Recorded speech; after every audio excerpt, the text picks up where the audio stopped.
মনে করেন আপনি একজন মেয়ের সাথে প্রেমের সম্পর্কে আছেন, সেটিতে আপনি সাকসেসফুল হতে পারলেন না, ফলত আপনি হতাশাগ্রস্ত হয়ে গেলেন। ফর্মুলা অনুযায়ী এটি হওয়া উচিত ছিল যে যখন আপনি সাকসেসফুল না হওয়ায় হতাশাগ্রস্ত বা মানসিক কষ্টে আক্রান্ত, তখন আপনি কার কাছে ফিরে যাবেন? একটু বলেন তো, কার কাছে ফিরে যাবেন? আল্লাহর কাছে। কিন্তু শয়তান এটা চায় না। শয়তান চায় এখানে আরও একটা এমন কিছু ইনপুট করতে, যেন এই হতাশা থেকে বাঁচতে সে আল্লাহর কাছে ফিরে না গিয়ে আরও পথভ্রষ্ট হয়। তখন ওখানে বসানো আছে ধূমপান, মাদকতা, মদ, গাঁজা, নেশা। তাহলে আপনি মানসিকভাবে হতাশ। কেন? আপনি যে মেয়েকে বিবাহ করতে চাচ্ছিলেন বা যার সাথে প্রেমের সম্পর্ক ছিল, আপনি তাকে পাননি। তখন মানসিকভাবে হতাশা থেকে বাঁচতে বাই ডিফল্ট জন্মগতভাবে আপনার আল্লাহর কাছে ফিরে যাওয়া উচিত। কিন্তু শয়তান চায় আপনাকে একই বৃত্তে ঘুরপাক খাওয়াতে। ফলত আপনার কাছে সে রেডি করে রেখেছে, তোমার হতাশা, তুমি বিড়ি উঠাও, সিগারেট উঠাও, মদ পান করো, গাঁজা সেবন করো, তোমার মানসিক অশান্তি দূর হয়ে যাবে, হতাশা থেকে মুক্তি পাবে। তখন সে ওই দিকে এগিয়ে যায়, কিন্তু ওই দিকে এগিয়ে যাওয়াতে তার মানসিক অশান্তি আরও বাড়ে। কিন্তু আবার সে মানসিক অশান্তি কমানোর জন্য আবারও সে নেশাদার দ্রব্যের সাথে জড়িত হয়ে পড়ে। এবং এইভাবে একটা সময় ধীরে ধীরে কি হয়, পরিপূর্ণভাবে আনপ্রোডাক্টিভ, মানে তার সকল প্রকার প্রোডাক্টিভিটি, উৎপাদন ক্ষমতা ধ্বংস হয়ে যায়। মানুষও কিন্তু একটা মেশিনের মতো। আমরা যদি একটা প্রিন্টিং মেশিন অন করি, তাহলে সেখান থেকে কত কাগজ বের হচ্ছে, এটি তার উৎপাদন। গার্মেন্টস মেশিন অন করি, তাহলে কত কাপড় সে সেলাই করে দিচ্ছে, সেটি তার উৎপাদন। আমি একজন মানুষ হিসেবে সারাদিন কি উৎপাদন করছি? যেই রিক্সা চালক সকাল থেকে শ্রম করে 100 টাকা ইনকাম করেছে, সেও কিছু উৎপাদন করতেছে। আমরা ছাত্ররা কি করতেছি? আমাদের পরিবারে, আমাদের সমাজে, আমাদের দেশে আমাদের কি কন্ট্রিবিউশন আছে, কি এমন অবদান আছে যেটি আমি বলতে পারবো আমি এটা আমার পরিবারের জন্য করেছি, আজকে আমি এই কাজটা আমার দেশের জন্য করেছি, আজকে আমি এই কাজটা আমার নিজের জন্য করেছি। এটি হচ্ছে প্রোডাক্টিভিটি। এবং দুনিয়ার সবচেয়ে বড় ইনভেস্টমেন্ট হচ্ছে জ্ঞানের পিছনে ইনভেস্ট করা। আপনি বইয়ের একটা পাতা পড়লেন মানে ওই একটা পাতা আপনি আপনার পিছনে ইনভেস্ট করলেন। এটা দুনিয়ার সবচেয়ে শক্তিশালী ইনভেস্টমেন্ট। তো আমরা আলোচনা করছিলাম, শয়তান সবসময় চায় মানুষের অন্তরকে এইরকম এমন এক বেড়া জালে ফেলে দিতে, যেন একটা থেকে বাঁচতে আরেকটা অন্যায় লিপ্ত হয়, আরেকটা থেকে বাঁচতে আরেকটা অন্যায় লিপ্ত হয়। এইভাবে একটা সময় তার অন্তর এতটা হতাশাগ্রস্ত হয়, এতটা বিপর্যস্ত হয় যে আত্মহত্যা ছাড়া তার বাঁচার আর কোনো রাস্তা থাকে না। তখন সে আত্মহত্যা করে ফেলে। তাহলে সালাত এই জায়গায় কি ভূমিকা রাখবে? মাদকতা দূরীকরণে সালাত কি ভূমিকা রাখবে? অবৈধ সম্পর্ক, ক্ষমতার অপব্যবহার দূরীকরণে সালাত কি ভূমিকা রাখবে? আমরা শুরুতেই বলেছি, এগুলো প্রত্যেকটা শয়তানের পক্ষ থেকে আমাদের অন্তরের উপর তার প্রভাব বিস্তার করার ক্ষমতা। তো সর্বপ্রথম আপনাকে আপনার অন্তরের কন্ট্রোলটা নিজের হাতে নিতে হবে। আপনার অন্তর এখন আপনার কন্ট্রোলের বাইরে। কিভাবে কন্ট্রোলের বাইরে সেটিও আপনাকে বুঝাই আমি। এখনই আপনার বন্ধু এসে আপনাকে বলল, চলো আজকে ওখান থেকে একটু ঘুরে আসি, ওখানে একটা নাটক হচ্ছে, গান হচ্ছে, অনুষ্ঠান হচ্ছে। আপনি কোনো প্রকার বিবেচনা ছাড়া, কোনো প্রকার বাস বিচার ছাড়া বলা মাত্রই উঠে গেলেন। আপনি হচ্ছেন গোলাম, শয়তানের গোলাম। আপনার নিজের নাফসের উপর আপনার নিজস্ব কোনো কন্ট্রোল ক্ষমতা নেই। আপনি যদি ওই অনুষ্ঠানে যেতেন, তাও অন্তত আপনার বন্ধুকে বলতেন যে ঠিক আছে, তুমি 2 মিনিট থামো, আমি একটু ভাবি, একটু চিন্তা করি, দেখি আজকে আমার কোনো শিডিউল আছে কিনা, কোনো হোমওয়ার্ক আছে কিনা, আমি যেতে পারবো কিনা। দেন আপনার নাফসের উপর আপনার কন্ট্রোল ক্ষমতা আছে এখনও। কিন্তু বলা মাত্রই যে আপনি চলে গেলেন, আপনার পুরো নাফস শয়তানের গোলাম। আপনি নিজেও জানেন না যে আপনার নাফসের উপর আপনার কন্ট্রোল ক্ষমতা নেই। ঠিক যখন আমরা মোবাইল চালাই, তখন আমরা বুঝি কিভাবে আমাদের নাফস আমাদের নিয়ন্ত্রণের বাইরে। পড়তে বসলে 2 মিনিট পরই ক্লান্ত, 5 মিনিট পর ক্লান্ত, 10 মিনিট পর ক্লান্ত, কিন্তু ফোন যখন স্ক্রল করি তখন ঘন্টার পর ঘন্টা পার হয়ে যায়, বের হয়ে আসতে পারি না। YouTube, Facebook, TikTok, Instagram, reels, shorts, ঘন্টার পর ঘন্টা বের হয়ে আসা যায় না। তাহলে আমি নিজের অজান্তে ওই জিনিসটার সাথে এমনভাবে অ্যাডিক্টেড যে আমার নাফসের উপর আমার কোনো কন্ট্রোল ক্ষমতা নেই। তাহলে আমার নাফস কার গোলাম? একটু বলেন, কার গোলাম? শয়তানের গোলাম। কেননা এই নাফসের উপর আমার কন্ট্রোল ক্ষমতা নেই।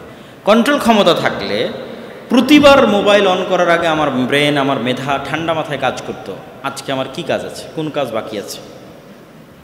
এই জন্য যারা মোবাইলের নেশায় আসক্ত, কম বেশি সবাই, তো এই ট্রিক্স আরও বহু জায়গায় দেওয়া আছে এবং এটি বাস্তবসম্মত যে ঘুমাতে যাওয়ার আগে মোবাইল না চালানো, ঘুম থেকে উঠে মোবাইল না চালানো। তাহলে অন্তত আপনার ঘুম থেকে উঠে যদি 1-2 ঘন্টা মোবাইল না চালান, আপনার ব্রেনের প্রোডাক্টিভিটি বাড়বে। আজকে সারাদিন আমার কি কাজ আছে, কিন্তু ঘুম থেকে উঠেই যদি আপনি মোবাইল হাতে নেন, আপনি সারাদিনের সব কাজ ভুলে যাবেন। তো এইভাবে আমাদের নাফসের উপর শয়তানের কন্ট্রোল আছে। আপনি ফেসবুক চালাচ্ছেন, কোথাও একজন কেউ কিছু লিখেছে, সাথে সাথে ওখানে আপনাকে কমেন্ট করতে হবে। আপনি সাথে সাথেই কমেন্ট করে দিচ্ছেন, গালিগালাজ, নিন্দা, দুর্নাম। তো এই যে আপনি চিন্তা ছাড়াই কমেন্ট করে দিচ্ছেন, এই যে আপনার নাফস শয়তানের গোলাম, আপনার কন্ট্রোলে নাই। কিন্তু এই প্রত্যেকটা পদক্ষেপের আগে একটা রিলস আসছে, এই রিলস আমি দেখব না 5 মিনিট চিন্তা করার পর রিলসটা দেখব। খারাপ রিলসই দেখি, কিন্তু তাও 5 মিনিট চিন্তা করার পর দেখলাম, 10 মিনিট চিন্তা করার পর দেখলাম, দেখব না। তাহলে আমার নাফসের উপর আমার কন্ট্রোল আছে। আমি এই কমেন্টটা করব না, এখানে লাইক বাটন দিব না, তাহলে আমার নাফসের উপর কন্ট্রোল আছে, কিন্তু চিন্তা করতে পারতেছি আমি। তো এই যে আপনার নাফসের উপরে কন্ট্রোলটা ফিরিয়ে নিয়ে আসবে সালাত। আপনি বিড়ি খাবেন না এই চিন্তা করার সুযোগ আপনাকে দিবে সালাত। যতক্ষণ আপনি সালাতে না যাবেন ততক্ষণ কোনো দিন আপনি চিন্তা করার সুযোগটাই পাবেন না যে আমি আজকে সিগারেট খাওয়া বন্ধ করব না, খাবো। কন্টিনিউয়াস খাচ্ছেন। ফ্রেন্ড সার্কেলের সাথে পড়ে গেছেন, একটা লুপের মধ্যে পড়ে গেছেন, একটা বৃত্তের মধ্যে পড়ে গেছেন, আর বের হয়ে আসতে পারছেন না। কিন্তু এখান থেকে বের হয়ে আসার রাস্তা তৈরি করে দিবে সালাত। কিভাবে? সালাত একটা অ্যাক্টিভিটি, একটা কাজ। সালাত এমন কিছু না যে বিরত থাকা, এটা না। সালাত আদায় করতে হলে অনেক কিছু করতে হয়, উজু করতে হয়, প্রস্তুতি নিতে হয়, আবার জামাতে সালাত আদায় করলে মসজিদে যেতে হয়। এই যে উজু করা থেকে মসজিদে যাওয়া থেকে প্রত্যেকটা ধাপ আপনি আপনার হৃদয়ের বিরুদ্ধে ফেলতেছেন। ইউ আর ফাইটিং, আপনি যুদ্ধ করতেছেন আপনার নফসের উপর যে শয়তান আছে সেই শয়তানের বিরুদ্ধে। প্রত্যেকটা ধাপ, আপনার রুম থেকে বের হয়ে উজু করতে যাওয়া পর্যন্ত প্রত্যেকটা ধাপ শয়তানের বিরুদ্ধে যাচ্ছে। কেন? সে আপনাকে যেতে দিতে চায় না, আপনি যাচ্ছেন। আপনার মন চাচ্ছে না, তারপরও যাচ্ছেন। আপনার অন্তর চাচ্ছে না, তারপরও যাচ্ছেন। গোটা পৃথিবীর আর 10টা 15টা 20টা জরুরি কাজ আপনার উপর চেপে বসেছে, তারপরও যাচ্ছেন। উজু করা থেকে, মসজিদে আসা থেকে, জামাতে সালাত আদায় করা থেকে বের হয়ে যাওয়া পর্যন্ত। তাহলে যখন আপনি একটা সালাত সম্পূর্ণ করলেন, তখন আপনি প্রতিষ্ঠিত করলেন, প্রমাণিত করলেন যে আপনার নাফসের আপনি মালিক, এবং আপনার নাফস আপনার সিদ্ধান্ত মানতে বাধ্য, শয়তানের নয়। এই কন্টিনিউয়াস প্রসেসের মধ্যে যখন আপনি কন্টিনিউয়াসলি যেতে থাকবেন, আল্লাহর নবী কিন্তু এমনি বলেননি যে টানা 40 দিন কেউ যদি তাকবীরে তাহরিমার সাথে মসজিদে সালাত আদায় করে তাহলে সে জাহান্নাম থেকে মুক্ত, মুনাফিকি থেকে মুক্ত। এটা কিন্তু এমনি বলা হয়নি, এটা সাইকোলজিক্যালি উনি জানেন। মানুষের সাইকোলজি যেহেতু আল্লাহ সবচেয়ে ভালো বুঝে, আর আল্লাহ মুহাম্মদ সাল্লাল্লাহু আলাইহি ওয়াসাল্লামকে শিক্ষা দিয়েছে, সেহেতু উনি খুব ভালো বুঝেন যে টানা 40 দিন 5 ওয়াক্ত সালাত মসজিদে জামাতে আদায় করা মানে 200টা সালাত আদায় করা। আর 200টা সালাত মানে 200টা যুদ্ধ শয়তানের বিরুদ্ধে, এবং কন্টিনিউয়াস, ধারাবাহিক, একটার পর একটা, একটার পর একটা, একটার পর একটা, একটার পর একটা 200টা। যখন 200 ওয়াক্ত সালাত আপনি মসজিদে চলে আসলেন, তখন অন্তত আপনি সাথে সাথেই কোনো কাজ করবেন না। ওই বন্ধু এসে বললো চল আড্ডায় যাই, এইটা আর আপনার দ্বারা হবে না। কেন? আপনার অন্তর প্রশিক্ষণ প্রাপ্ত হয়ে গেছে, আপনার অন্তরের উপর আপনার কন্ট্রোল প্রতিষ্ঠিত হয়ে গেছে। এখন আপনি বলবেন আচ্ছা থাম, আমি 5 মিনিট ভাবি আজকে যাব কি না, এখানে কমেন্টস করব কি না, আমি একটু 10 মিনিট ভাবি। আজকে বন্ধুর সাথে সিগারেট খাবো কি না, একটু 10 মিনিট ভাবি। আজকে অমুক মেয়েকে ফোন করব কি না, মেসেজ দিব কি না, একটু 5 মিনিট ভাবি, তারপরে মেসেজ দেব, ফোন দেব। মানে এখন আপনার নাফসের উপর আপনার কন্ট্রোল ক্ষমতা প্রতিষ্ঠিত। তাহলে আমাদের যে বিষয় ছিল যুব সমাজের অবক্ষয়ের কারণ ও প্রতিকার, আমি বললাম কি করলে যুবক সমাজের চরিত্র উন্নত হবে, ওইটা না করাটাই অবক্ষয়ের কারণ। তার 1 নম্বরে আমরা আলোচনা করেছি সালাত, এবং কিভাবে সালাত আপনার অবক্ষয়কে কমাতে পারে তা বোঝানোর জন্য এত লম্বা আলোচনা করলাম। আর শয়তানের উপর তো বিস্তারিত আলোচনা বহু বক্তব্য করেছি, সেখান থেকে আপনারা শুনে নেবেন। আজকে একটু বিস্তারিতভাবে বোঝানোর চেষ্টা করলাম সালাত কিভাবে শয়তানের বিরুদ্ধে যুদ্ধ করতে এবং মাদকতা, নেশা, সুইসাইড, অবৈধ সম্পর্ক ইত্যাদি থেকে বাঁচাতে আমাদেরকে সহযোগিতা করতে পারে। এবং ইসলামের এরকম আরও অসংখ্য বিধিবিধান আছে যে বিধিবিধানগুলো আপনাকে এই সহযোগিতাটা করবে। এবং ইসলামের যে ধারাবাহিকতা আছে ওই ধারাবাহিকতা ফলো না করার কারণেই আমরা পথভ্রষ্ট হয়ে গেছি, যুবক সমাজ পথভ্রষ্ট হয়ে গেছে। ধারাবাহিকতাটা কি? ধারাবাহিকতা যদি একদম পিতামাতার বিবাহ থেকে শুরু করেন, তাহলে আদর্শ পরিবারের আলোচনা শুনে দেখবেন ওই ধারাবাহিকতায় ত্রুটি আছে, পিতামাতার বিবাহে ত্রুটি আছে, সন্তান জন্মের পর সুন্নাত পালনে ত্রুটি আছে, আকিকায় ত্রুটি আছে, নামে ত্রুটি আছে। আপনি কি বিশ্বাস করেন মানুষের উপর মানুষের নামের প্রভাব থাকে? ইসলামে অকল্যাণ শিরক, কিন্তু কল্যাণকামিতা বা সুলক্ষণ গ্রহণ করা জায়েজ। এই জন্য মানুষের ভালো নাম রাখলে সেই ভালো নামের প্রভাব তার উপর থাকে। এই জন্য নাম পরিবর্তন করে ফেলতে হবে। যার মনে হচ্ছে যে সে ভালো হতে পারতেছে না, আগে দেখতে পার নাম ঠিক আছে কিনা। নাম যদি ভালো না হয় তাহলে বারবার মানুষ আপনাকে একটা দুর্বল নামে ডাকতেছে, ওই বারবার ডাকার প্রভাব আপনার নাফসের উপর পড়তেছে, প্রত্যেকটা ডাকের প্রভাব। আর যখন আপনাকে একটা ভালো সুন্দর নামে ডাকতেছে তখন ওই ডাকার প্রভাব আপনার নাফসের উপর পড়তেছে, বারবার ডাকার প্রভাব। নাম পরিবর্তন করে ফেলতে হবে। তাহলে একটা ভালো মানুষ হওয়ার, ভালো যুবক হওয়ার যে ধারাবাহিকতা আছে, এই ধারাবাহিকতায় যেখানে যেখানে কমতি আছে ওখান থেকে আমাদের অবক্ষয়ের শুরু। 7 বছর বয়স থেকে মসজিদে যেতে বলা হয়েছে, 10 বছর বয়স থেকে পিটিয়ে মসজিদে নিয়ে যেতে বলা হয়েছে।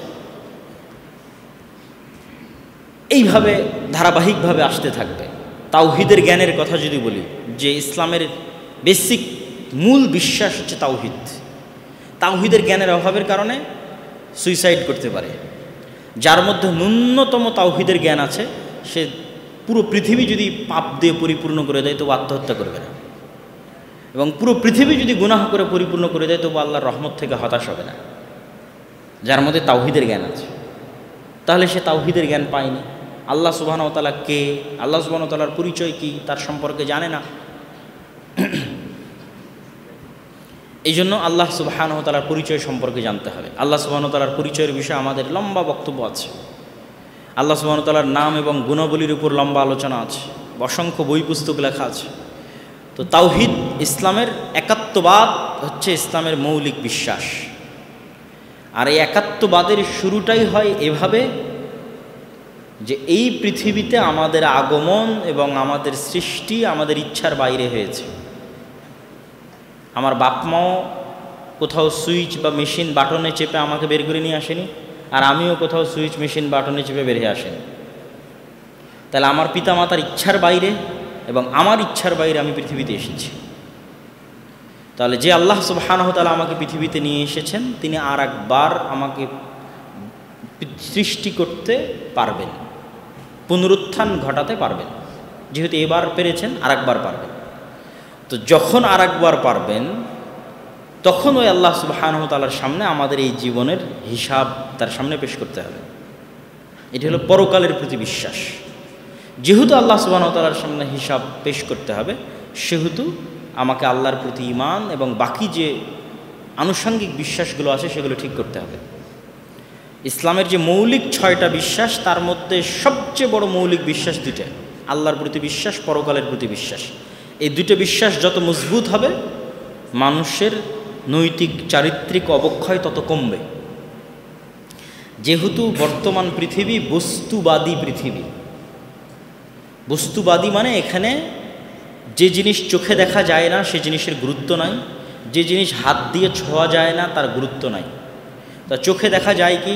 টাকা চোখে দেখা যায়, গাড়ি চোখে দেখা যায়, বাড়ি চোখে দেখা যায়, আইফোন চোখে দেখা যায়, ফলত যা চোখে দেখা যায় সেটি বস্তু।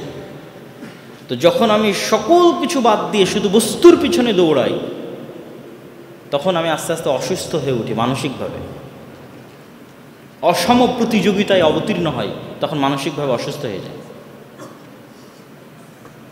যেমন মেয়েরা যখন অসম প্রতিযোগিতায় অবতীর্ণ হয়, চেহারার সৃষ্টিকারী আল্লাহ, সুন্দর মন্দ আল্লাহ সুবহানাহু ওয়া তাআলার পক্ষ থেকে, কিন্তু ফ্যাশন ইন্ডাস্ট্রিজের কারণে, পর্দাহীনতার কারণে সমাজে অসম প্রতিযোগিতা চলে, কে কার চাইতে সুন্দর হবে।